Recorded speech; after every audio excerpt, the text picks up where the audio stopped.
Canonization का जो last stanza है, 5th स्टेंजा, इसकी बात करते।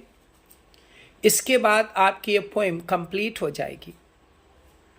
इसमें पोइट हमें क्या बताने की कोशिश कर रहे हैं, ध्यान से सुनिए। वो कहते हैं एंड दस इनवोक अस, और इस प्रकार जब हम संतों की श्रेणी में अपने नाम को लिखा लेंगे तो लोग हमारे सोनेट, हमारी कविताएं गा गा करके हमारा आवाहन करेंगे, हमारी भक्ति करेंगे, हमारी पूजा करेंगे। और वो कुछ यूं कहेंगे कि यू हुम रिवरेंड लव, तुम प्रेमी जिनका प्रेम कैसा था। रिवरेंड का मतलब होता है पियस एंड वर्दी ऑफ रिस्पेक्ट। तुम्हारा प्रेम पवित्र और सम्मानीय था। मेड वन अनदर्स हर्मिटेज, तुम तो एक दूसरे के लिए एक तीर्थ यात्री या तीर्थ यात्रा के रूप में थे।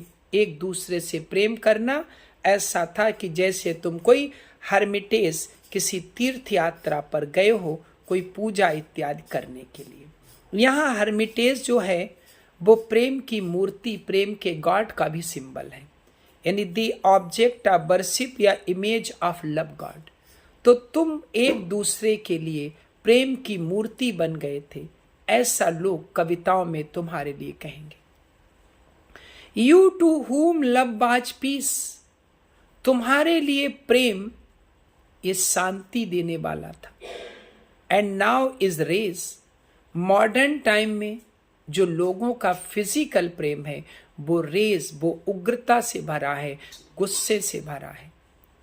Who did the whole world soul contract and drop, ऐसा लगता था कि पूरे दुनिया की आत्मा तुम्हारे ही अंदर समाहित हो गई हो। Into the glasses of your eyes, एक दूसरे की आंखें शीशे के समान थी जिनमें तुम पूरी दुनिया को ही देखते थे। So made such mirrors and such spice, एक दूसरे की आंखें ये शीशा बन गई थी, एक दूसरे के लिए स्पाई भी बन गई थी। एक दूसरे की आंखों में तुम लोग कुछ ढूंढते थे।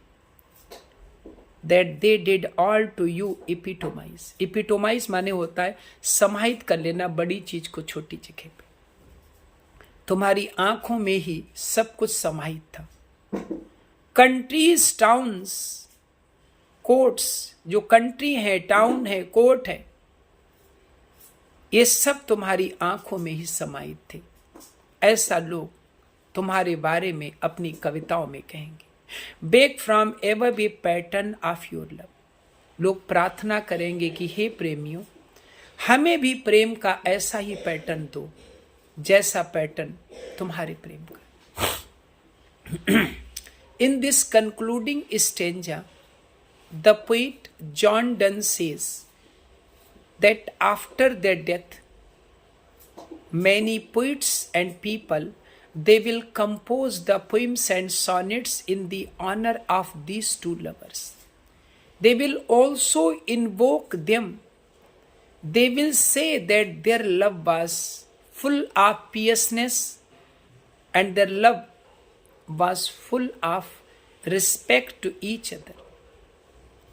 He says that they were just like the statue, images of love God to each other. Loving to each other was them just like to go on a great religious journey.